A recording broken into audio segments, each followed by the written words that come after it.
Thank you, Gavin, and good afternoon, everyone. I'm Simon Pickup, the Sustainable Tourism Manager for ABTA.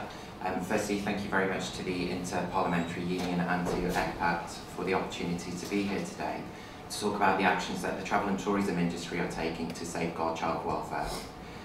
Before we get into that detail, I'd like to just spend a few words on ABTA, if I may, and who we are. We are the largest tourism-related travel association here in the UK, representing the interests of some 750 tour operators and over 5,000 travel agency businesses.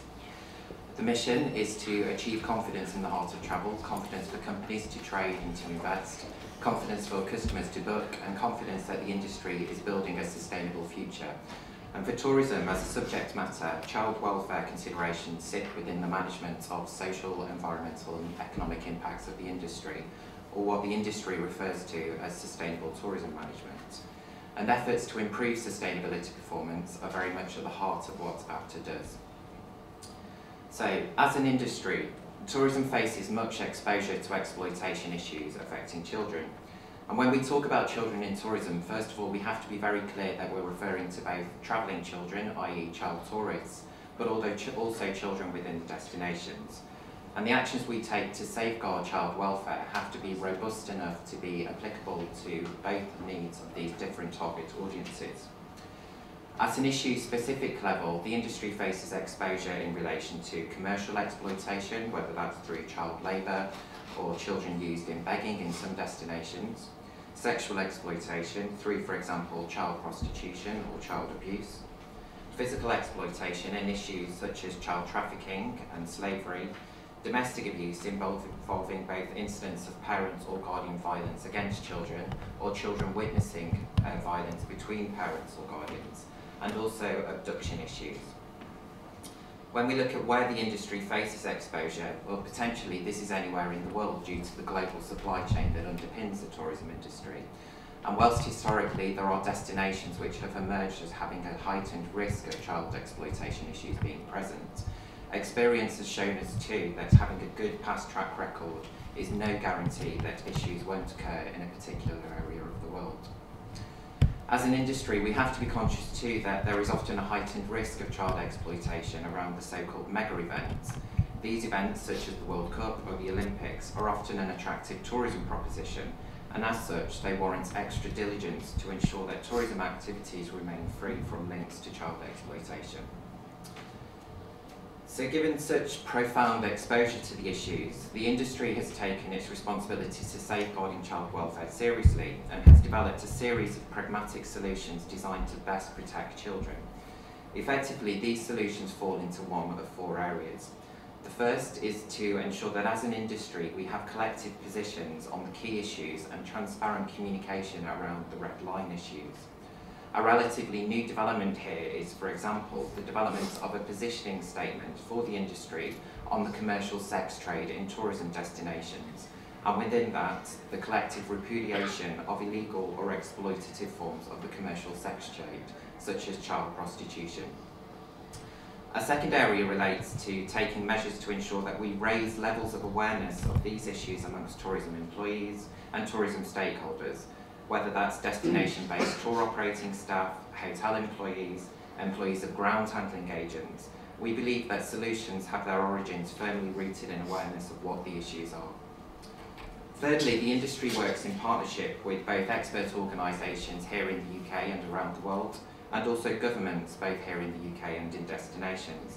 And we work in partnership with these stakeholders to roll out effective solutions that seek to ensure that the tourism supply chain is free from links to child exploitation. Techniques used here involve techniques such as the auditing of businesses within the supply chain to ensure that there are effective policies and procedures in place to best protect children. And finally, the industry uses monitoring and evaluation measures to keep a careful watch on child exploitation issues within tourism and to ensure that the industry is heading in the right and sought after direction. So they are the broad areas of industry engagement, and now I'd just like to provide you with a little bit more detail of what the industry is doing in terms of the solutions that have been developed. Firstly, looking at efforts to raise awareness, the development of training programs has been a key favoured approach here, and developing these programs in partnership with key expert organisations. So for example, ABTA worked with ECPAT to develop an online training programme entitled Every Child Everywhere. This training acts as a key tool to help raise awareness of child protection issues within tourism and to help ensure that travel businesses are able to deal with problems that may arise in this area. In doing so, it helps companies to develop both policies and processes which best protect children and which looks at key business aspects such as the creation of child protection policies, recruitment processes, in-house training, grievance procedures, ongoing monitoring and evaluation, and communications around the issues. Additionally, ABTA has recently partnered with the NSPCC to develop a training course for travel businesses to be able to use with their suppliers, such as hotel employees and accommodation businesses.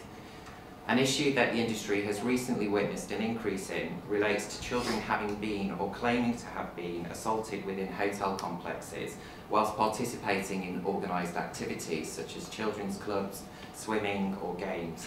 And the allegations are generally being made against people within the accommodation environments themselves. Upon further investigation of these situations, we found that the situation is sometimes compounded by the different cultural attitudes that are present from one destination to the next. For example, we have a very different attitude towards the touching, kissing and hugging of children than that which is embedded in society in some of the destinations in which we go to. And as such, the training course looks at training hotel employees in appropriate behaviour and travel providers in appropriate behavioural protocols once they are in the presence of children. Another key initiative with a more specific focus on tourism-related child sexual exploitation and focusing on both raising awareness of the issues and of the development of processes and policies relating to protecting children from sexual exploitation has come from the United Nations World Tourism Organization. This is called the Code, and it's an initiative which the UK major tour operators have become signatories to. This involves tourism businesses committing to 6 actions, which start with the establishment of policies and processes against the sexual exploitation of children, then training employees in children's rights and the prevention of sexual exploitation, to include clauses within contracts with supplier businesses, which state a common repudiation and zero tolerance policy of sexual exploitation of children, to provide information to travellers on children's rights and how to report suspected cases, to support, collaborate and engage stakeholders in the issues, and finally to report annually on their activities in relation to the Code. Another key tool that the industry utilises with regards to efforts to safeguard the welfare of children is called the Travel Life Sustainability System. This is a wholly owned subsidiary company of ABTA, and the system has become a global leading certification scheme that helps hotels and accommodation businesses manage their social, environmental and economic impacts. Behind the system there are audit processes in place which provide for trained third-party auditors to visit member hotels and accommodation businesses and to work with them to make assessments of performance against the 100+ indicators of best practice. The top performing businesses receive a mark of recognition of either gold, silver or bronze award. Currently the scheme is present in over 43 countries around the world and has over 1,000 individual hotel members. Having developed processes and policies in place to manage child protection issues is a prerequisite to the social indicators that the Travel Life system utilises, and a number of child exploitation issues are examined in depth and audited. For example, there are criteria relating to child labour and ensuring that if a business does employ minors, that this only happens in compliance with national regulations, in compliance with the United Nations Convention on the Rights of the Child, and also with the International Labour Organization conventions.